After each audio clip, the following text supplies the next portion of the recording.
तो दोस्तों इस वीडियो में हम एडवर्स ड्रग रिएक्शंस के बारे में पढ़ेंगे, जो कि BP703T का तीसरा टॉपिक है यूनिट फर्स्ट का।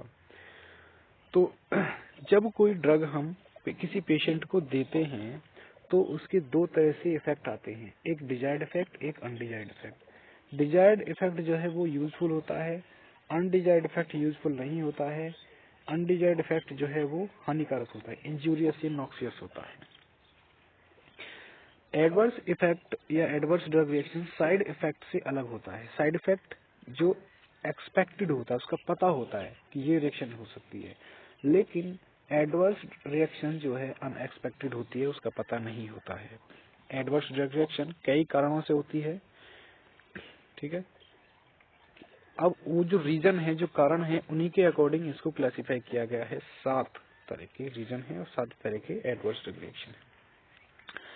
पहला एक्सेसिव फार्माकोलॉजिकल इफेक्ट, फिर secondary pharmacological effect, idiosyncrasy, allergic reaction, genetic makeup of the patient, sudden drug withdrawal, drug interaction. पहला एक्सेसिव फार्माकोलॉजिकल इफेक्ट क्या होता है? किसी ओवरडोज के कारण, भाई एक्सेसिव का मतलब होता है ज्यादा, फार्माकोलॉजिकल इफेक्ट का मतलब होता है उसका ड्रग का इफेक्ट हमारी बॉडी के अंदर। तो भाई किसी ड्रग का ज्यादा इफेक्ट कब होगा? जब ज्यादा डोज लोगे, ओवरडोज हो जाती है। This is particularly troublesome with cardio active, hypotensive, hypoglycaemia and central nervous system depressive agents, इनके कारण होती है।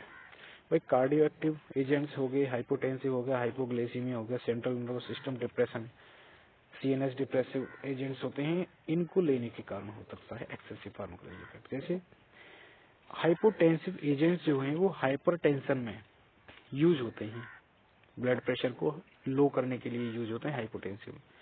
लेकिन अगर हम उसकी एक्सेस डोज दे देंगे तो वो क्या होगा? उल्टा, और जो हाइपरटेंशन था, भाई पहले से ही हाइपरटेंशन है, अब ड्रग दी, वो लो हो गया, लेकिन एक्सेसिव डोज दी तो वो और भी ज्यादा लो हो जाएगा। For example, anti diabetic drugs are beneficial in diabetes mellitus, but sometimes hypoglycaemia is developed due to excessive pharmacological effects and so regarded as adverse drug effect।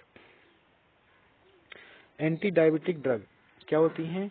Diabetes mellitus के लिए useful होती हैं, लेकिन hypoglycaemia यानी कि भाई क्या होते हैं वो? हाइपोग्लाइसेमिक एजेंट्स होते हैं, यानी कि जो ग्लाइसीमिया है, जो हमारा शुगर है, उसको कम करते हैं, ठीक है। लेकिन अब क्या होता है? हाइपोग्लाइसीमिया हो गया। हाइपोग्लाइसीमिया का मतलब जो शुगर लेवल है वो और ज्यादा घट गया एक्सेसिव डोज लेने के कारण। Adverse drug reaction due to excessive pharmacological effect may also appear at usual therapeutic dose in certain conditions. These include like patient with kidney disease, particularly who have lost more than 70% kidney function। भाई अगर patient है, कोई kidney disease है और वो 70% kidney function उसका कम कर सकते हो, मतलब हो सकता है। Adverse drug reaction due to excessive pharmacological effect may also appear at usual therapeutic dose in certain condition. कुछ कंडीशंस में अपना इफेक्ट दिखा सकती है ज्यादा एक्सेसिव में। जैसे अगर किसी पेशेंट की किडनी फंक्शन काम नहीं कर रही है, हाइपो एल्बुमिनिया मिनीमिया में, which may be due to failure of albumin production in liver disease और albumin loss as a nephrotic syndrome. अगर लीवर काम नहीं कर रहा, लीवर मतलब एल्बुमिन प्रोडक्शन कम हो गया है, कब? Patient age the extremes of the age range, infants and neonates, मतलब उनके एज के अकॉर्डिंग भी। अगर छोटा बच्चा है तो उसको कम डोज देनी होगी, बूढ़े मतलब बूढ़े हैं तो उसको भी कम डोज देनी पड़ेगी। Adverse reaction in these conditions can be minimised by dose adjustment. Adverse drug reaction in conditions में मिनिमाइज की जा सकती है, मतलब कम की जा सकती है ADR, by dose adjustment, dose को एडजस्ट करके। After knowing the pharmacokinetic behaviour of an administered drug, उसकी फार्माकोकाइनेटिक मतलब बॉडी के अंदर क्या है, उसको बिहेवियर को जांच करके जो एडीआर है उसको मिनिमाइज किया जा सकता है, उसको रोका जा सकता है।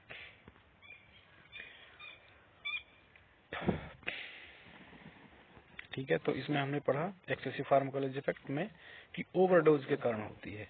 एग्जाम्पल भी बताए, डायबिटीज में हाइपोटेंशन, और डायबिटीज और हाइपोटेंशन किन कंडीशन में होती है? अगर किडनी लीवर काम नहीं कर रहे हैं किसी का, और as, kidney liver as. Next है secondary pharmacological effect. Drugs have several pharmacological actions at usual therapeutic dose. Drugs have several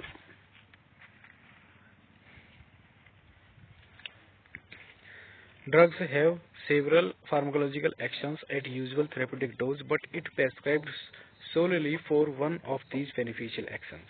For example, antihistamines are prescribed for their allergic reaction, skin reactions, or for their anti-nausea effects, but they are also produce drowsiness due to central nervous system depression. This action may be of little importance for patient lying on bed, but it may have deleterious consequences. If the patient is motor driver, this effect may be greatly exacerbated if the patient is also taking hypnotics, tranquilizers, cough suppressants as medicines or consuming alcohol. मतलब secondary effects क्या है? Secondary का मतलब होता है दूसरा, जैसे किसी ड्रग का, जैसे पैरासीटामोल है, इसका जो इफेक्ट होता है वो बुखार को, फीवर को, टेम्परेचर को कम करना होता है, ठीक है। हेडेक को भी ये बंद कर देता है, क्योंकि इसका जो मेन काम होता है वो है कॉक्स और लॉक्स एंजाइम को इनहिबिट करना। लेकिन अगर किसी पेशेंट ने इसको ले लिया है और उसका टेम्परेचर डाउन है और उसका हेडेक है, तो पैरासीटामोल क्या करता है? कॉक्स और लॉक्स एंजाइम को करके टेम्परेचर को रिड्यूस करता है। अब उसका पहले से ही टेम्परेचर डाउन था, आपने पैरासीटामोल उसको दे दिया, और भी ज्यादा उसका टेम्परेचर डाउन हो जाएगा। तो ये सेकेंडरी इफेक्ट, यानी कि एक दवा के दो effect, that is secondary effects. जैसे एग्जाम्पल के तौर पर एंटीहिस्टामाइंस एलर्जिक स्किन रिएक्शंस के लिए काम होता है, लेकिन ये ड्राउजीनेस भी फील करता है। दो इफेक्ट हैं इसके, एंटी एलर्जिक और drowsiness.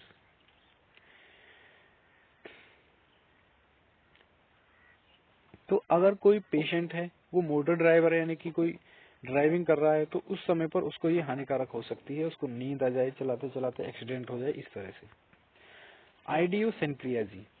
The term idiosyncrasy is used for unusual unexpected drug effect which cannot be readily explained or predicted। ये आइडियोसिनक्रेसी का मतलब होता है, आइडिया मतलब जिसका, आइडिया सिनक्रेसी, कोई ऐसा मतलब जिसका कोई आइडिया ना लगाया जा सके, मतलब अनयूजुअल है, अनएक्सपेक्टेड है, ड्रग का इफेक्ट, ऐसा इफेक्ट होता है ड्रग का जिसे एक्सप्लेन करना अब तक असंभव हो चुका था। It also includes drug-induced fetal abnormalities, such as phocomelia, developing in offspring of mother exposed to thalidomide। ये क्या होता है? ड्रग इंड्यूस्ड होता है, ये ड्रग का वो इफेक्ट होता है जो, यानी कि कोई मदर कोई ड्रग को कंज्यूम करती है और उसका इफेक्ट जो है फीटल एबनॉर्मलिटीज होता है, मतलब उसके बच्चे पर पड़ता है पेट के अंदर, जैसे फोकोमेलिया डिजीज होती है। जो थैलिडोमाइड ड्रग है इसके कारण होती है। Thalidomide develops a potentially teratogenicity if given to mothers during initial period of gestation when the limb buds are formed. भाई स्टार्टिंग पीरियड में जब मदर्स को, जब किसी भी बच्चे के लिम्स और बर्ड्स फॉर्म होते हैं, तो उस वक्त क्या करते हैं? थैलिडोमाइड दिया जाता है। अगर थैलिडोमाइड दे दिया तो ये ट्रेटोजेनिसिटी कॉज करता है। ट्रेटोजेनिसिटी मतलब बच्चों में टॉक्सिसिटी कॉज करता है। Structural changes at molecular level occur in the fetal, skeletal and neurological tissue, but the nature of these changes are known for the development of fetal abnormalities phocomelia। मतलब जो बच्चे के स्ट्रक्चरल चेंज आ सकते हैं, neurological change आ सकते हैं, और ये जो चेंज आते हैं इसको foetal abnormality due to phocomelia बोलते हैं। Drugs induced cancer in idiosyncratic reactions, ये कैंसर भी कॉज करती हैं। Vaginal adenocarcinoma in girls with prolonged use of stilbestrol. Stilbestrol का अगर हम लंबे समय तक यूज करेंगे तो वेजाइनल एडिनोकार्सिनोमा हो सकता है। ट्यूमर्स इन किडनी, किडनी में अगर ट्यूमर्स है, pelvis with prolong use of the stilbestrol. Uterine cancer in patients with prolonged use of oestrogens use करने से। Lymphoid tumours in patients receiving long term immunosuppressive therapy with azathioprine, cyclophosphamide and other similar agents.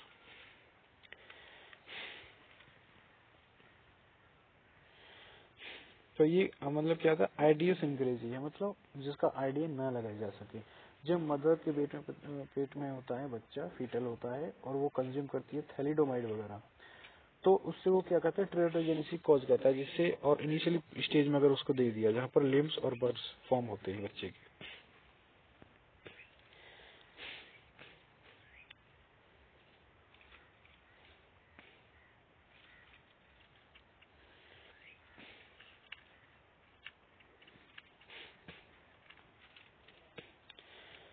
Allergic drug reaction, allergic drug reaction account for 5 to 10% of all adverse drug reactions. Allergic drug reactions 5 से 10% adverse drug reactions होती हैं। Any drug has a potential to cause an allergic reaction, किसी भी drug के पास potential होती है कि allergic reactions को कॉज करने की। Symptoms of adverse drug reactions include, जैसे जो एडवर्स ड्रग रिएक्शंस होती हैं इसमें, एलर्जिक रिएक्शंस में, वो है cough, nausea, vomiting, diarrhoea, headache, skin reactions like जैसे रैशेस है, इचिंग है, are the most common from the allergic reactions. Allergic drug reactions range from very mild reaction to anaphylaxis and death may occur rarely after exposure to the wide variety of the drugs.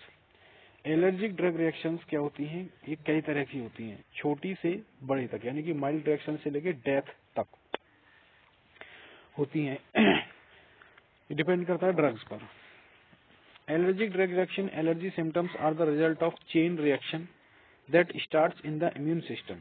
Your immune system controls how your body defends itself. Allergic symptoms जो होते हैं वो एक reaction का part होती है, chain of reaction, यानी कई सारी रिएक्शन होती है, उनमें से एक है जो आपके इम्यून सिस्टम से स्टार्ट होती है। आपका इम्यून सिस्टम ही कंट्रोल करता है कि आपकी बॉडी कितना डिफेंस कर सकती है अपनी बॉडी को। For instance, if you have an allergy to particular medication, your immune system identifies that drug as an invader और एलर्जन। फॉर एग्जाम्पल, अगर आपकी बॉडी को कोई पर्टिकुलर एलर्जी है मेडिकेशन से, किसी मेडिकेशन से, तो आपका इम्यून सिस्टम उसी मेडिकेशन को इन्वेडर या एलर्जन की तरह देखेगा। Your immune system may react to medication in several ways, कई तरह के एक्शन उस पर कर सकता है आपका immune system. One type of immune reaction is due to production of antibodies called immunoglobulin E specific to the drug. These antibodies travel to cells that release chemicals triggering। एक टाइप का immune reactions होता है ये जो antibodies को produce करता है, इसको IgE बोलते हैं। ये जो एंटीबॉडीज हैं ये ट्रेवल करती हैं सेल की तरफ, जो कि केमिकल रिलीज करता है, ट्रिगरिंग करता है इमीडिएट एलर्जिक रिएक्शंस को। This reaction cause symptoms in the nose, lung, throat, sinuses, year lining of the stomach और skin usually occurs with the 5 minutes to few hours of taking of the drugs.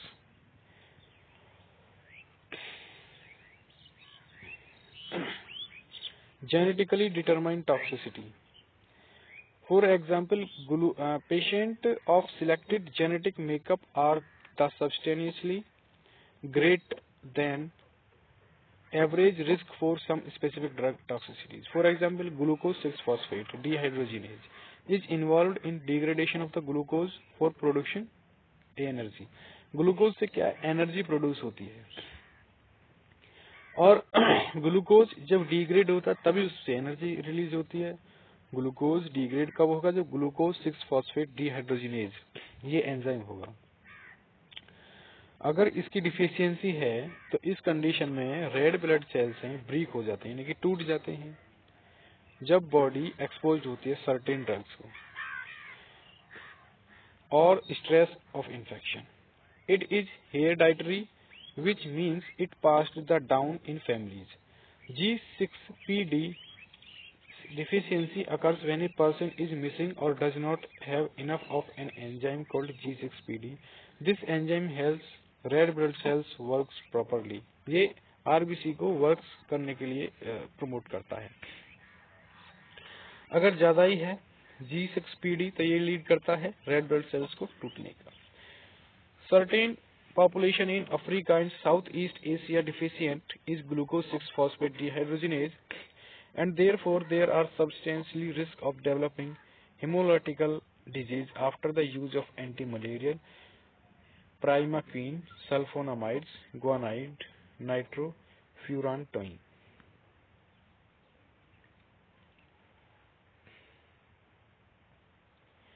Genetically determined toxicity का मतलब होता है जो genetically होता है, जैसे G6PD glucose 6-फॉस्फेट dehydrogenase के एंजाइम की कमी की वजह से जो एनर्जी आरबीसी टूटने लगती हैं और